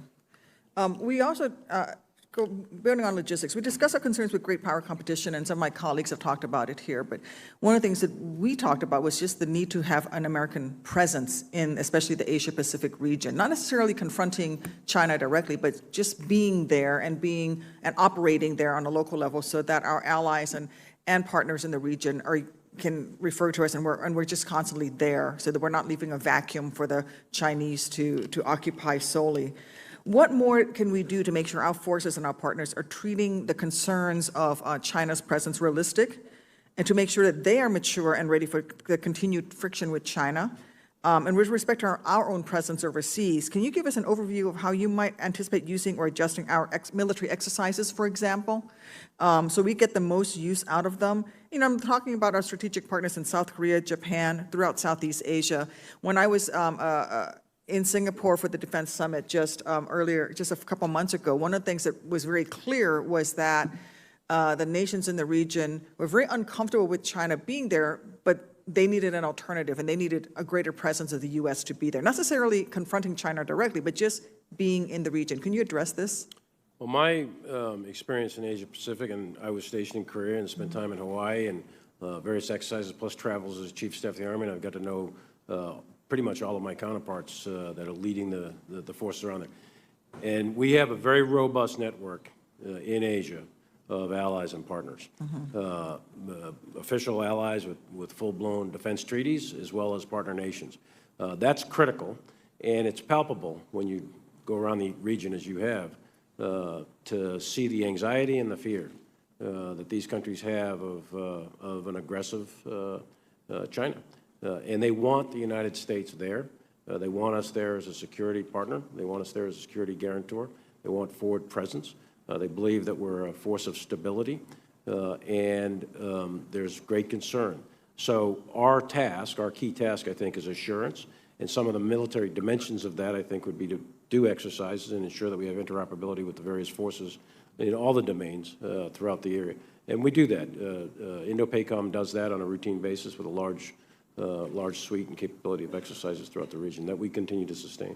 Is there anything that you would change or enhance with those exercises in that particular dimension? Well, as the Chief of Staff of the Army, we did a prototype of a multi-domain task force. I think grouping those exercises into multi-domain exercises would be worthwhile.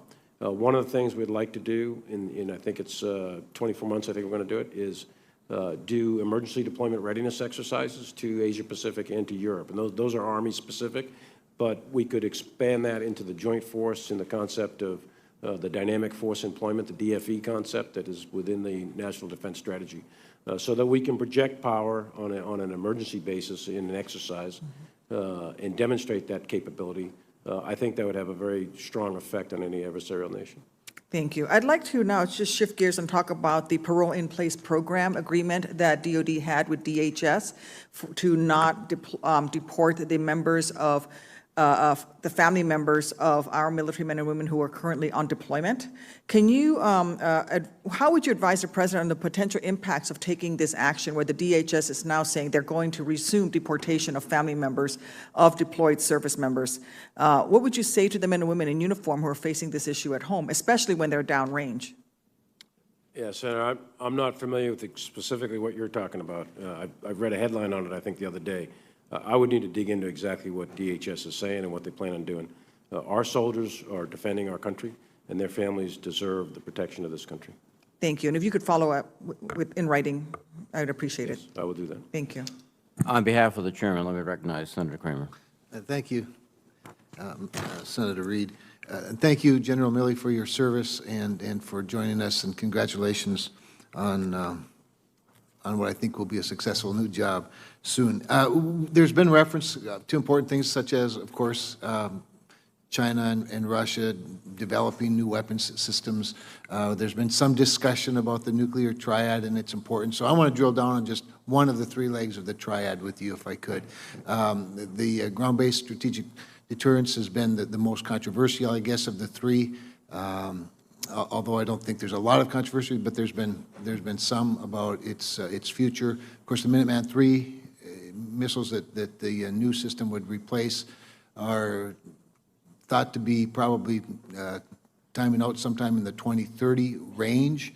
Some of the controversy that I refer to has to do with some thinking that maybe we should hold back a little bit on the GBSD, reconsider, reevaluate. The decision by the Air Force has been to move forward, a good decision, I believe.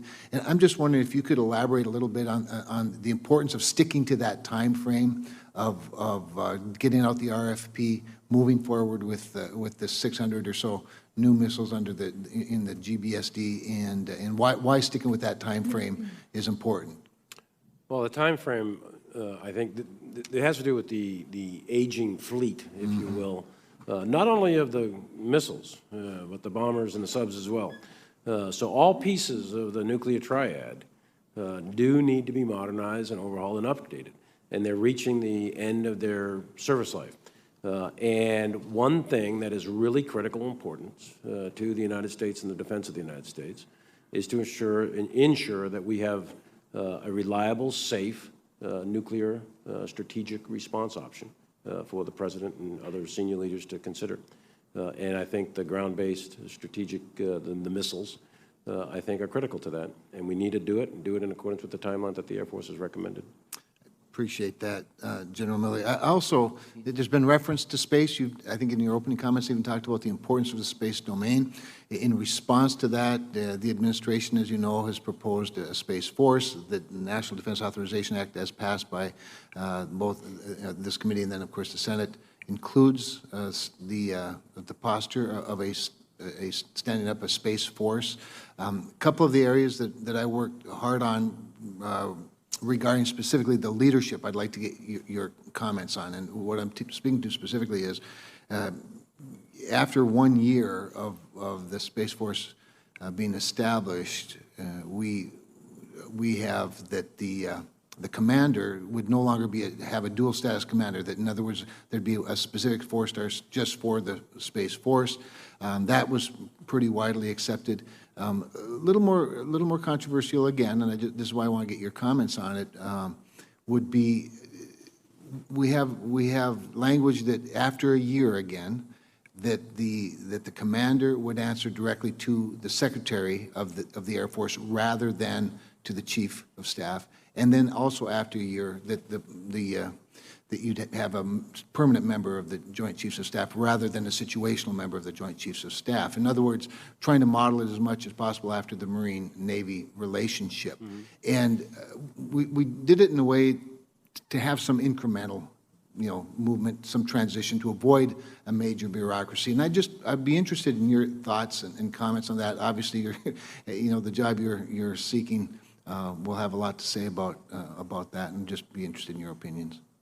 Well, I would offer you this, is first of all, I think the incremental steps we're doing are appropriate and right. And I think the dual hatting of General Raymond for the next year is appropriate. And then as we go down and we learn our lessons, et cetera, and develop that and prototype it, and then we can split it off into a Space Force and a Space Command. So I think that's about right, and I think that's about the right approach, and I think having him as a member of the Joint Chiefs, I think, is also appropriate, and answering to the Secretary of the Air Force is appropriate. But having said all that, the broader, and we'll work through all the details of that, but the broader issue is the recognition, and I think this is critically important, and I applaud the Air Force for doing it, applaud the administration for doing it, and I think it's really important that we sustain it, is the recognition of space as a domain of military operations. There was a time when we wished it wouldn't be so, but it is. And our economy depends on space. Our military depends on space. And we've got to have the capabilities, both offense and defense, to operate in that domain and do it successfully. And a Space Force and a Space Combatant Command is the way to go, and we're moving in that direction pretty quickly. Appreciate your answers. Thank you. Thank you. Thank you. On behalf of the Chairman, let me recognize Senator Manchin.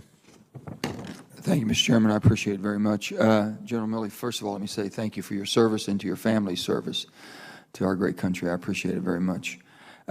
I noticed in your answer to Senator Reid, you said that Iran has always been a maligned actor, which I absolutely agree with. And that was why I voted against the JCPOA, because I thought there could have been a much better deal to make them earn their way back into the world order rather than just giving it up front. And I don't think I need to ask you the question on your opinion on that, because if they've been a maligned actor, as I think they have been, I think we're on the same page as far as where they've been in their intentions, and we're not holding them responsible. My concern would be this, sir. I know the administration would hope to bring Iran and our allies back to the negotiating table. 2015 is different than what we are today in the geopolitical pushback we're getting. Do you believe that's a realistic or feasible approach to thinking we can get everybody back, allies and Iran back, and have a better outcome? I don't know if it's realistic and feasible. We are in support of the Department of State in that regard, and that is the objective, to get them back to the negotiating table.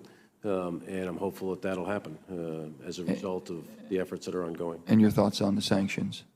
I think the sanctions are an important part of that. I mean, as I mentioned, Iran is a malign actor, and I think it's important that we bring them back into the community of nations, and we establish diplomatic relations and conduits of exchange, so that we can approach this from a diplomatic angle as opposed to a military angle. Our relationship with our allies that we're going to depend on so much, the allies that we have, the NATO allies that we're depending on, especially what's happening in the area as far as with especially the UK? I think our relationships with our allies relative to Iran, I think they're probably strained, but I think that they are, many of them are behind us in our relationships. And you have good communications with all of our allies? I do, yes. That's great. We appreciate that. Let me just jump over to the Space Force. I have a concern. This will be the first major change that we've had since 1947, when the Air Force came into being. And the Air Force, as I understand, this whole Space Force thing that's coming together is being basically taken from from the bowels of the Air Force and a lot of the personnel. This is not something that we're starting over with new personnel and new training and all that. We're using with what we have. That's correct. I have a hard time understanding why we're putting a whole nother where you're going to have a person on Joint Chiefs. I mean, you're going to have a whole nother layer of bureaucracy within that that's going to be extremely costly, and I have never seen these agencies that didn't come with a tremendous amount of cost in personnel. I don't know what the costs are. I know they've done some cost analysis on it, but I don't see it as another layer of bureaucracy. I see it as a group of people that are going to be dedicated and focused to the training, the manning, the equipping, the doctrinal development, and the protection, both offense and defense, of U.S. operations in space. And I think that having a force that is dedicated to do that, that is their sole mission in life, I think that is an important element. Well, sir, here's the only thing I would say. My evaluation being armed services, I was on Intel before. We've seen what's happening in cyber and what's happening in space. Two of the things that have changed dramatically as far as where our defenses are going to be. Sure. Cyber, we thought at one time we would separate the cyber commands. Now we think that, hey, we're working much better as a unit together. Now we're thinking we're going to separate Space Force from the Air Force in a separate role. When to me it's all in one. That's the problem I'm having. Well, it's all, as I understand it, it's all within the same department. It's the Department of the Air Force. But the Space Force will be a subordinate organization to the Department of the Air Force, similar to the way the Marine Corps and the Navy are as part of the Department of the Navy. It's just yet I know you're going to have your hands full with this, putting it together. I'm just hoping you have the flexibility to basically find the most effective avenue and vehicle for the Space Force to work. My problem is I didn't think it was broken. And if it's not broken, I don't think it needed to be fixed other than making more interest, knowing that there's much more activity in the space world, and it's going to be more. I didn't know why we had to separate it and move it out from within, and you say we're not going to, but yet you're going to have a role in the Joint Chiefs of Staff. I mean, you're going to have a whole nother seat at the table. And I personally think that it's good. And I'm not taking the view that it's just added bureaucracy. I know that that is a risk and it's out there. But that's not what I see the outcome here. I see the outcome as a group of people that are dedicated to operations in space. And it's a complementary effort, not a duplicate effort. Well, I'm just saying, in your new role, you're going to have oversight on everything. I hope that you will be able to look at that constructively and come back to us and let us know if you think it really needs to go in that direction, or basically we can strengthen from within. And I'll do that. Thank you, sir. I appreciate it. Sure. Thank you. On behalf of the chairman, Senator McSally, please. Thank you. Ranking Member Reed. General Milley, good to see you again. Congratulations and thanks for your service. Thank you. I want to start off on the issue of sexual assault in the military. I appreciate your work with me on this in the past, and in your new role, there's more to be done.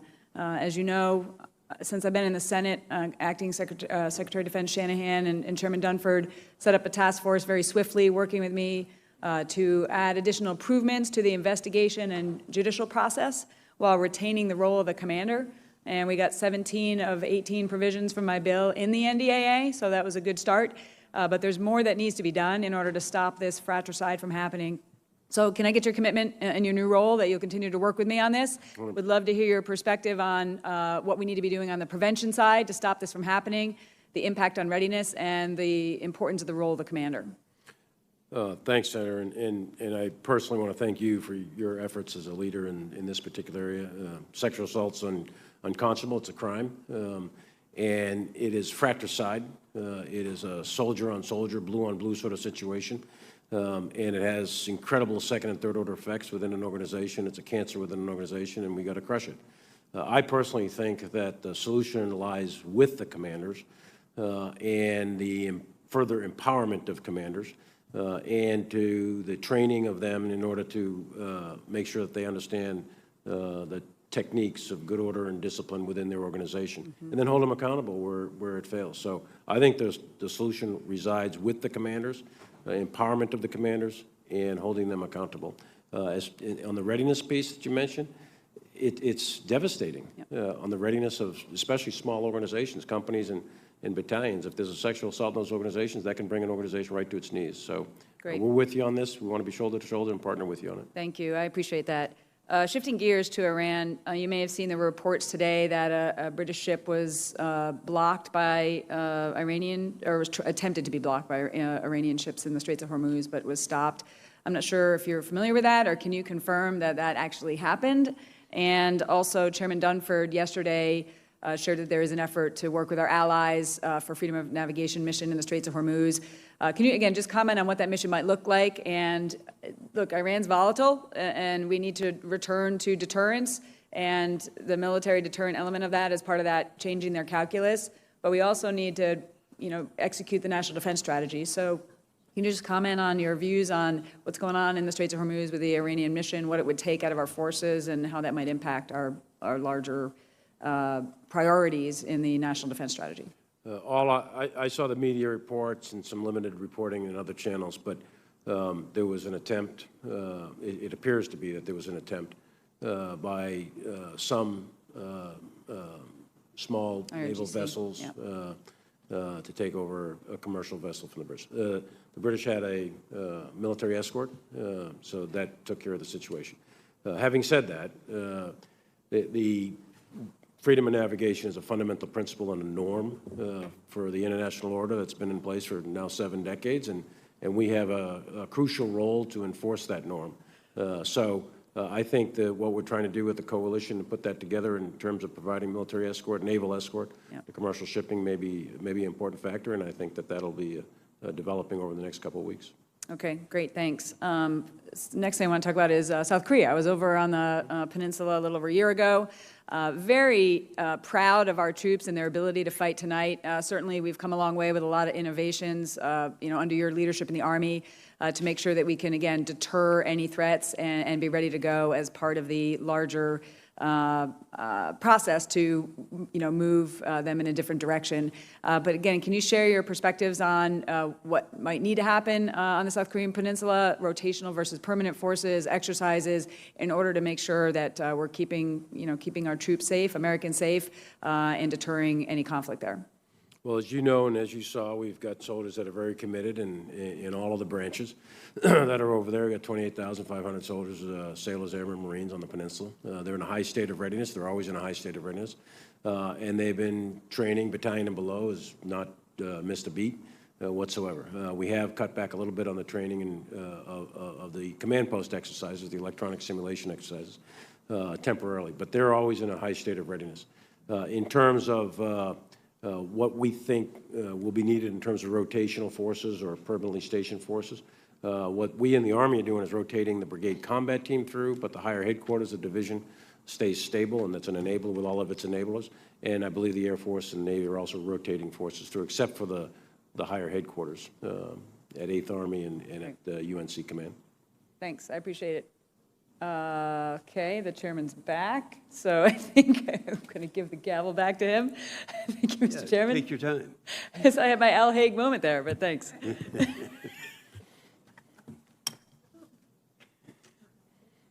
All right, let's do this. We can just go. No, have you voted the first one? I'm not. Oh, you better do it. Yeah. Okay, appreciate it very much.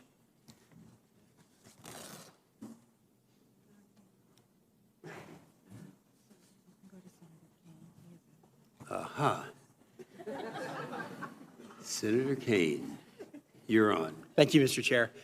General, congratulations on the nomination, and I'll just give you a shout out. I was at the Passage of Command service earlier today at the Marine Barracks as General Neller was passing the Commandant of the Marine Corps position, General Berger, and in General Neller's comments, he specifically singled you out, the service chiefs that he served with, as people that he really admired, and so I'll just pass that on to you. But then he looked at me and said, aren't you supposed to be in a hearing asking General Milley tough questions now? So not that they're tough. I want to talk to you about China. We talked when you and I were in the office together about the national defense strategy, but the comment that you made in response to one of my colleagues' questions earlier, that you think at sort of at the end of the century, when the history of the century is written, a lot of it is going to be about the U.S.-China relationship. Could you just elaborate on that a little bit? I will, and I do want to. I obviously missed the passing of the colors there with the Marine Commandant, but General Nell is a great Marine, a great personal friend, and I know all of us in the Army are wishing him the best, and we're proud to have served with him.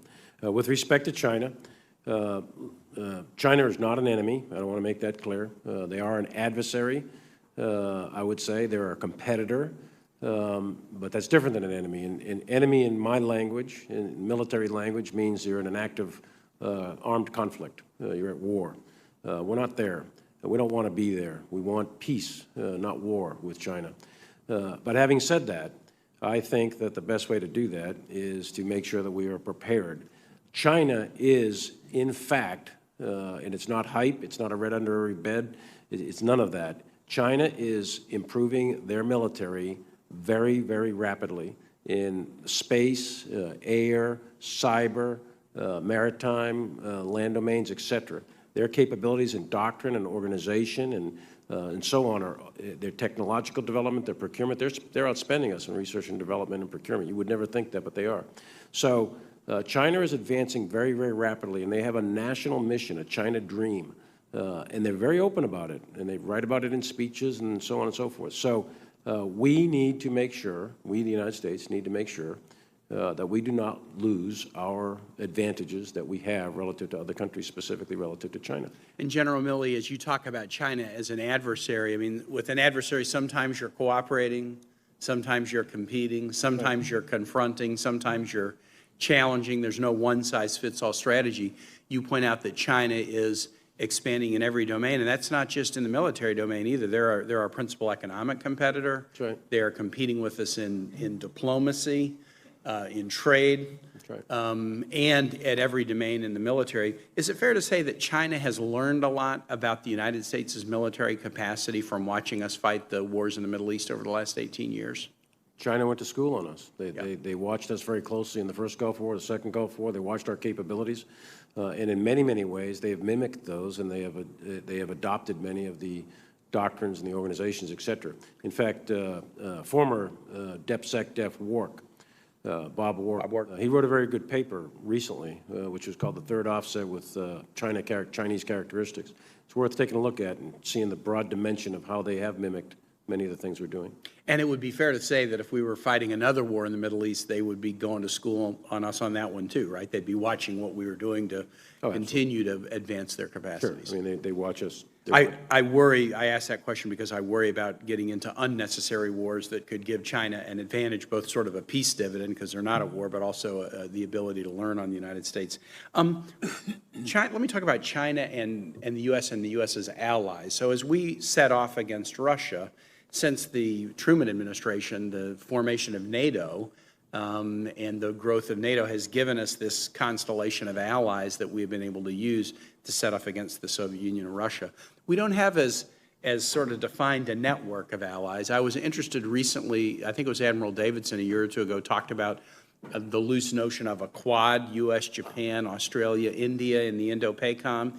In March, I think, he gave a speech where he suggested maybe that was not such a maybe that wasn't the direction that we were pursuing, and then a few days later he said, well, no, we still have it as a notion. Talk a little bit about the Quad, but just generally about the allies that we would need in the Indo-PACOM to provide the same constellation of sort of support as we indeed compete with China. Well, we for a military dimension, we require access and basing, et cetera, for forward deployed forces in order to execute our power projection capabilities. And we do have a robust network of allies and partners throughout the Asia-Pacific region.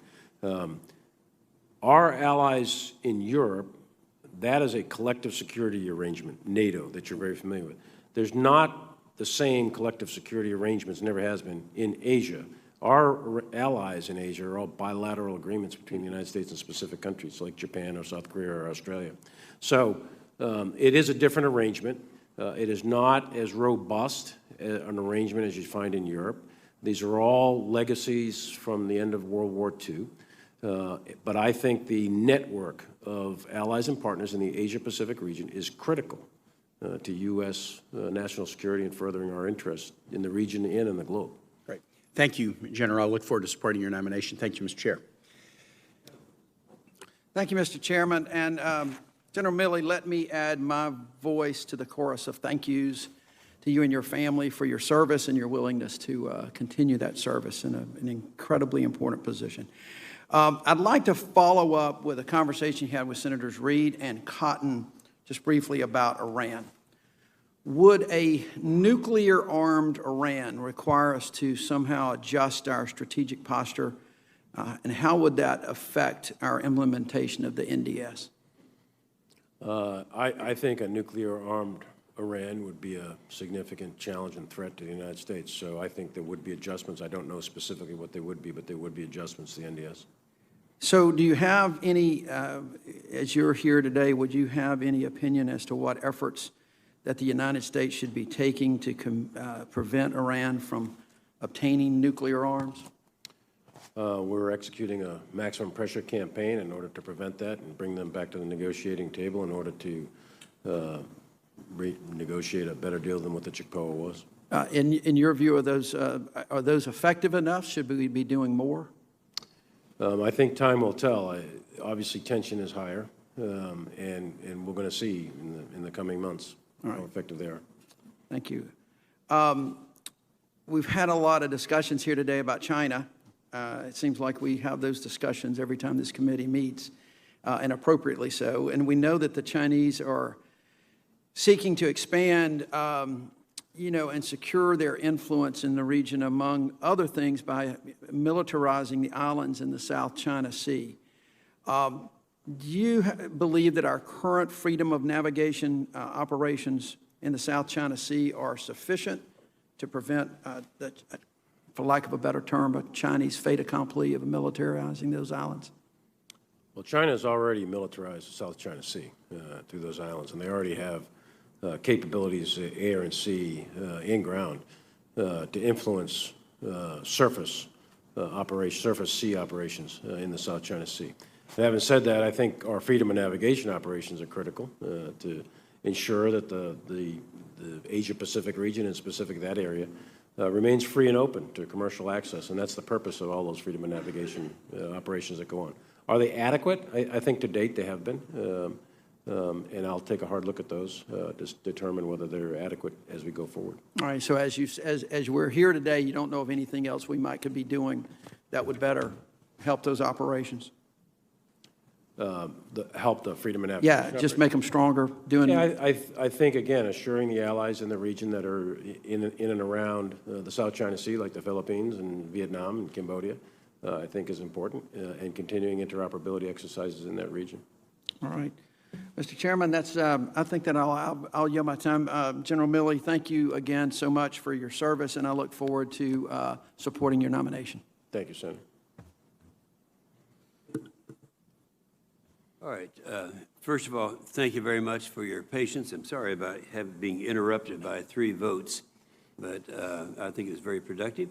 I appreciate your time and your service. And any further questions or comments you might have, Senator Reid? No, sir. All right. With that, we are adjourned. Thank you, Senator. Thank you. Yeah. And we'll go vote.